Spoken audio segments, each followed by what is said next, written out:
Meu nome é Lucas da Silva Araújo, sou aluno do curso de Agronomia pelo Instituto Federal Goiano Campus Urutaí. Vou apresentar um trabalho na disciplina de proteção de plantas sobre um artigo intitulado como a validação de um método de GCMS para estimativa de resíduos de fungicidas de tiocarbamato e a avaliação da segurança de maconzeb em frutas e legumes. Os autores estão abaixo no vídeo e esse artigo foi publicado na revista Química Alimentar no ano de 2014. O grupo dos diocarbamatos são fungicidas amplamente utilizados na agricultura, diversos as várias vantagens apresentadas como amplo espectro de atividade biológica, os baixos custos de produção, a segurança aos mamíferos e ao meio ambiente e a possibilidade de combinação com outros fungicidas sistêmicos no manejo da resistência de doenças em culturas hortícolas. Infelizmente, tem-se observado aplicações frequentes e excesso de fungicidas, causando acúmulos de resíduos em commodities no momento da colheita. Então, esse método GCMS ele precisa de uma molécula de DTC que será inserida numa solução GSN-Cl2 em meio ácido clorídrico, que será produzida uma substância CS2 na forma molecular de hexano. Então, posteriormente aplica-se o método GC como detector seletivo. O que se tem percebido é que às vezes tem respostas positivas, às vezes respostas negativas, né? Outros métodos seletivos como opções seriam o LS-APCIMS, o DART-TOFMS e a disposição de LC diodo. Mas tem percebido desvantagens desses métodos descritos e se sentiu a necessidade de otimizar um método de preparação da amostra por meio da estimativa do método GCMS, comumente disponível na maioria dos laboratórios de análise de alimentos em todo o mundo. Então, o objetivo desse trabalho foi validar o método GCMS para estimar resíduos de fungicidas do grupo tiocarbamato e avaliar a segurança de maconzeb em frutas e legumes. Para a realização desse artigo, várias metodologias foram empregadas. Na parte química, precisou de todas as moléculas, né, com alto grau de pureza, como tirano, acetato etílico, os disulfeto de carbono, o tincloreto, o ácido clorídrico e o zooctano. São moléculas que vão preparar a solução. Os aparelhos que necessitaram foram a balança de precisão, a centrífuga, o banho de água, microcentrífugo, espectrômetro de massa, os amostradores automáticos. E então se preparou as soluções padrões, né, de reação e mistura, que seria a solução padrão de disulfeto de carbono, a solução padrão de tirano e a preparação da mistura de reação. Houve então a necessidade de calibração, né, com soluções padrões, né, de calibração de CS2. Estudos de campo também foram verificados sobre a persistência e a dissipação de maconzeb em uvas, berinjelas, pimentão verde, para avaliar a cinética de dissipação desse maconzeb. Então, a preparação das amostras foram feitas em hidrólise ácida. Então, depois verificou-se a validação do método por meio da sensibilidade, da precisão, né, referente à experiência, do efeito da matriz. Depois fez a análise dos dados da pesquisa de campo, um modelo matemático foi empregado, não linear. A avaliação da segurança foi feita em comparação da exposição alimentar, que seria a ingestão diária máxima teórica, via viés, a injeção máxima permitida. A aplicação do método para amostras reais também foi verificada, monitorando o DTC, né, em resíduos em 5 amostras de uva, berinjela, pimentão, batata e tomate. Bom, os resultados obtidos. De uma forma geral, verificou que a injeção por pressão de PTV e LVI proporcionaram os melhores resultados, tá? Em comparação com o modo de sleep test, onde se percebeu que os picos eles eram distorcidos, né? Muito devido a isso, a evaporação do solvente e do CS2.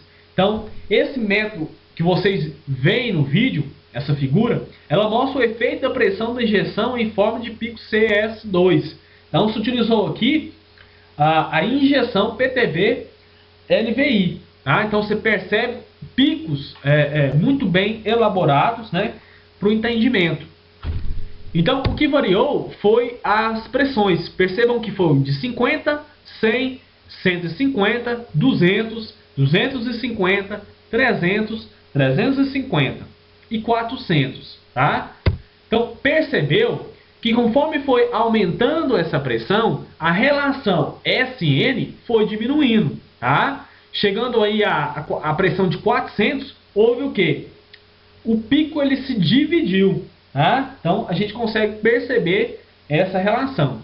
E outra questão, a gente consegue perceber que do aumento de 50 para 100, a relação SN, né, ela foi elevada 31%, né, em comparação. Tá? Então, na pressão de 50, a gente tem a relação SN 339 e na pressão de 100 a gente tem 444, tá? Então se percebe aqui a distorção do pico. Esse outro gráfico, ele mostra a questão do padrão da análise da amostra real, né? Seria a letra A, e da matriz correspondente, né? E dos resíduos de dicarbonatos em uvas. Então perceba na setinha vermelha que desde os 0,6 minutos já se consegue detectar moléculas, né, de diocarbonatos, tá, em uvas. E que esse RT marcado de verde, ele demonstra que em 1 minuto e 42 segundos se já tem uma resposta do pico. Né? Então você tem uma leitura muito rápida que consegue detectar a molécula de diocarbonato em resíduos, né, em alimentos. Tá? Bom, na tabela 1 é apresentada a recuperação e constante de Horace em diferentes níveis de fortificação. Então verificou-se na cultura do tomate, nas uvas, na batata, na berinjela e no chuchu. Então o tempo de recuperação do tomate ele foi melhor, né, quando o nível de fortificação foi de 0 a 16, né, sendo a constante proporcional, sendo a maior nesse nível de fortificação. Na cultura da uva, observou-se que a 0,04 houve um tempo de recuperação maior, tá? E a constante acompanhando esse mesmo comportamento.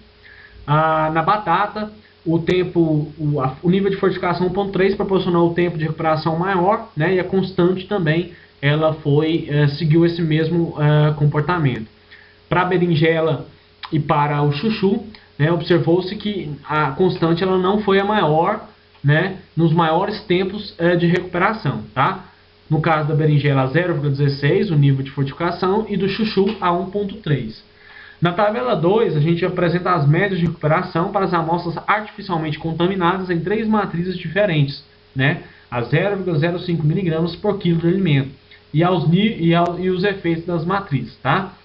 Então observou-se que o tomate ele apresentou o maior tempo de recuperação, sendo que o chuchu apresentou o menor e o abacaxi sendo um intermediário, com 98%.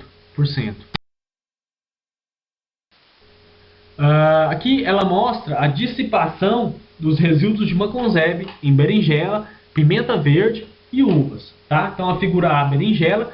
Então percebam que houve a dose cheia, né, que seria a dose dupla, e a dose única. Tá? Então quando se aplicou-se a dose cheia, o nível, né, de resíduo foi maior. Tá? Para todas as culturas. O que é interessante é que houve uma dissipação inicial muito rápida do maconzeb. Até os 3, 4, 5 dias, percebam que houve uma grande dissipação. Né? A partir daí, desse tempo, a dissipação meio que foi se tornando constante, tá? Sendo bem lenta, até ficar no nível 0. Né? No caso da berinjela, há 10 dias, né? Para a pimenta verde também e para a uva com 30 dias. Então, os autores concluíram que o método GCMS é um método simples e reprodutível sendo validado para análise de resíduos DTC em frutas e vegetais e foi sucesso, sendo aplicado para análise de rotina com precisão satisfatória.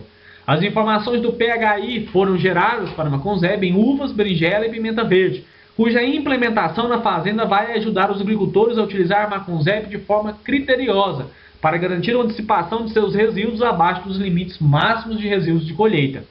As práticas de processamento de rotina seguidas durante o cozimento poderiam ser consideradas como potenciais de forma de descontaminação. Bom, aqui são as literaturas citadas no artigo. E muito obrigado pela atenção.